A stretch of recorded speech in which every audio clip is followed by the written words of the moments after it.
day 36 of the journey, I wanted to talk about what exactly happens when you get a timeline, when you get this um, this 12 to 18 months, because it's surprising, I think, based on what I would have guessed before January 31st. Um, you know, I think many people's perception is the timeline is this big overhanging cloud, when it's really not. Actually, for me, it's not. At least, you what happened for me is that I'm giving this number, which is based on statistics, speculation. There's people that, you know, I mentioned the average age of somebody that has glioblastoma. What I have is 60 years old. Well, I'm about to be 40. So I feel like uniquely positioned already to be able to defy the odds and to be able to outlast that 12 to 18 months. So the number is out of my control and I can't really help it. So when you have something that's out of your control, what you typically tend to do is lean into things that you can control. So what I've really done is get lost in those type of things. So task, prioritization, game plan, structure. They give you comfort, routine. One of the first things the oncologist said to me was, we got to get you back to your routine. Now, the timeline gives you a sense of time and urgency. So that may ramp up, and that may concern others. But again, it just puts into perspective, like, we need to move, we need to have time. We don't have time, is not a luxury as we may have felt it was before, and we need to be urgent about it. So that's one thing that may be a bit of a surprise. I rarely think about the timeline. I joke about the timeline, which a lot of my family hates, but I rarely think about the timeline. To me, it's not the past and the future has now been eliminated. It is only the present. Now, I may think about the short term, but the short term future, what's in the next days, weeks, for scheduling, months for a bucket list. But the reality is the future as we see it and the goals don't really matter anymore. And so you're very present. If I open my eyes in the morning, it's a success. And I, like, a lot of times will just smile because I'm like, okay, we have another day, let's do it. And so the ability to be present gets is super focused. So maybe potentially a surprise. It was a surprise to me that I wouldn't have imagined as well. So as far as that's concerned, we're obviously all different. I'm not sure, other people's experiences, but I do get this overwhelming sense that when people talk to me, they think I'm worried about this timeline, and I really am not. I'm worried about my prioritization. I'm worried about what I need to do to move things forward.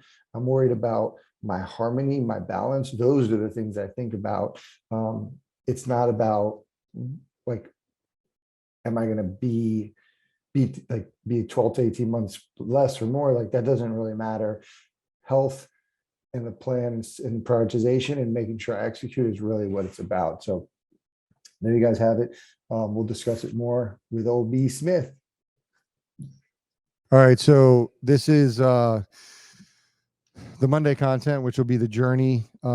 This is obviously, you saw this morning. So that video is from this morning. I journal every morning. It's really, I'm trying to be as present as possible. And the conversation was really around this timeline idea. I get these calls where people are like, I think they expect me to be really hung up on that piece of it. Yeah. But I wanted to explain what was going on with it. So, you get my thoughts in the morning, and then I'm going to bring Brad in. So we'll go ahead and switch to camera one. And, I want to discuss this idea because it was a surprise to me.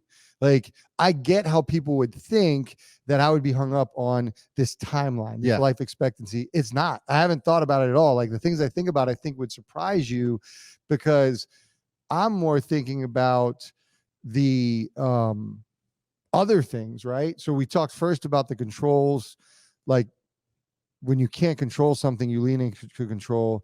And then the other piece that has been surprising to me is that's not what I'm thinking about. What I'm most nervous about is I might have to have massively invasive surgery. Yeah. And so you're really you just have no idea until you're in it. And maybe somebody else in my shoes would experience something different. Yeah, yeah. A couple of things that like came to mind when you were talking about it was like when you said that like the timeline isn't something you think about. And from an outsider's perspective, I think it's easy for people to see, do you want me to wait? Okay. I think it's easy for people to see that your sense of urgency means that you're thinking about the timeline. Yeah. You think that's a fair assumption? I think that's what a lot of people think. And that was my initial knee-jerk reaction as well. No, that's a great point. So I've said time and urgency. Yeah. Time and urgency. Yeah. And so you know that it's important, and then you just got to move on. Yeah. What is the point of spending any more time or dwelling on it? Because again, this is average. If 100 people get 12 to 18 months, that means after 18 months, 50 are still here. Yeah. So I've got to believe that if the average age of somebody getting a glioblastoma, which is what I have, is 60 and I'm 40, then I already got to feel like I'm ahead of the game. Yeah. So you find it out, and then all that means is like, we got to get to work. So what am I going to do that's going to be productive when I have that's just out of my control? So then I do things that are in my control. And that's when it's just, all right, where do we start? What do we build? And so that's what my focus is on. And I always say it's time and urgency. And that's the only outcome from somebody giving you this life expectancy. Yeah. Yeah. I love that. I mean, I love that answer. And I think that for people who aren't going through it, that's like their initial reaction. So it's like, it's definitely refreshing to kind of hear that perspective. And I think honestly, it's a perspective that not a lot of people even going through your situation have experienced, because I think even as you are the individual, and I wouldn't know because I've never been through it, but my guess is that one of the first things you do think about is that timeline. And then I could see how it would be easy to dwell on that. So it's actually kind of cool to see that you're not. Yeah, I'm not sure. I really don't know. Because also I feel healthy. Like I got all my restrictions removed. I got back into the gym. So for me, you actually look better. I have to say, like you just feel better. You just look like you feel better. Is what I meant. Well, yeah, there's a lot of factors behind that as well, which is I've created boundaries. Also things are starting to settle out with my team. Like I have a GSD crew, get shit done crew, where like I have a great team of people who are basically moving the ball downfield, and I'm just, I've used a couple of analogies where like I'm like the conductor, right, in the symphony. So the symphony goes fast and slow, and it moves, right, or you're like the captain of the ship. You're not meant to be doing everything. You're meant to sort of lead the charge. I'm Captain Kirk. Captain Kirk. I've just started reading the last lecture, which I watched the video. Okay, but Captain Kirk had zero skill set. He was just a great leader, and so. You don't have to do everything. You just have to have the vision. Right. And fortunately, my background in business and organizational leadership and creating systems leans perfectly into it. And I knew there was going to be choppy, and then it was going to settle out. Unfortunately, people around me didn't necessarily know that. And so chaos is how it starts, and then it settles out. That's just business. That's how it works. So it seems like that because the infrastructure, the scaffolding is being built, and now we're getting close to riding the wave. I have 3 priorities. Those are going to be figured out by April 1st. And then now everybody's in their position. Will I still be working and doing things? Sure. But it'll be things around the journey and the documentation and more of these videos that I'm going to be thinking about, and treatments moving forward, and also like enjoying myself. Yeah. Those are the things that my focus is going to shift, which is like prioritization. People keep thinking it's like, I'm thinking about this health thing first. This number 3 on my priority. Yeah, for sure. And then there was one other thing that kind of came to mind as well for me personally, and we touched on it a little bit earlier, was just about my own mindset on how I feel when I'm around you or whatever. And I think that I have a full understanding. At least I think I have at least a little bit of an understanding of. You went from full understanding. Yeah, I wanted to backpedal that a little bit because that's just not accurate. I get the whole thing now. I know what it's exactly like. A better understanding is probably the right way to put it. Of where you're coming from. And I think that also I wanted to kind of like communicate that it's not necessarily that I'm worried about the timeline. I think when you care about somebody, it does something to you emotionally when you see that person going through some sort of pain, whether it's outwardly, like you can see it, or what have you. And I think that was the part that kind of like kept getting to me emotionally, was just like, it really sucked to see somebody that I really love and care about Love you too, man. Just going through it. You know what I mean? Like it wasn't Yeah. necessarily like, oh my gosh, he's got X amount of time to live. It was just like, it really makes me sad to see that. Yeah. What's ironic about that? What's ironic about that is all the things I was going through had nothing to do with what I was going through. Yeah. Does that make sense? Yeah. And so all of those stressors were like getting me away from harmony and alignment. Yeah. The key to success for me is harmony and alignment, mind, body, and soul. I've got 5 journals that I deal with in the morning. I got video documentation. I've got breath work. I've got meditation. I've got all these things that are heightened because if I'm harmonious, then I move forward with the day. And so those things were moving away from it, like moving me away from harmony. So I was off kilter, and it's understandable that people would look at me and basically think, oh, well, that's because he's just like freaking out. Yeah. It had nothing to do with that. It was all these other factors. And so one of the things I'll say, and maybe this is an episode later, is like, I'm just tired of people saying stuff comes from a place of love.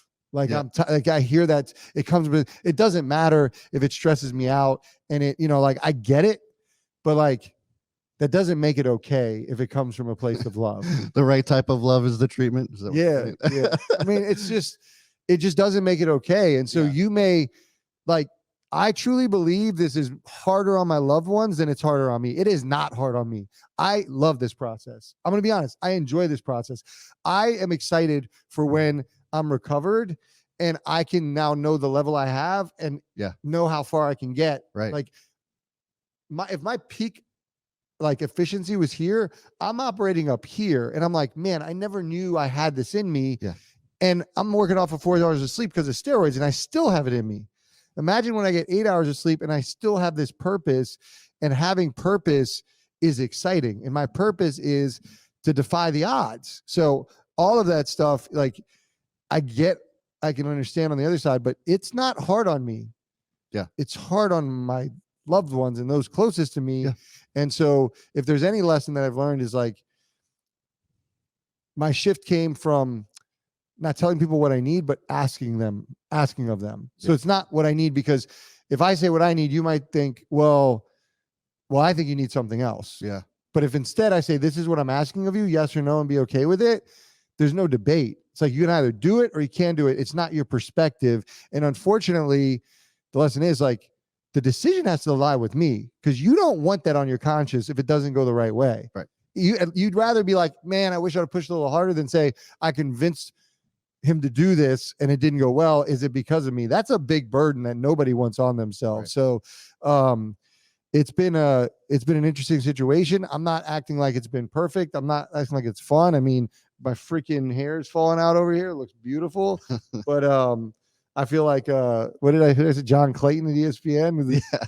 But I, part might be radiation, but I attribute a lot of it to being like stressed, and now I feel like harmony's coming in line, and people are starting to like settle in and understand sort of what I'm asking, and they're supporting. And I mean, the support has been phenomenal. So with that being said, I mean, I think this reflection piece is going to be a great part of moving forward, because I'm going to be able to sort of talk through what the experiences are, and then hopefully, people can derive whatever value they have out of it.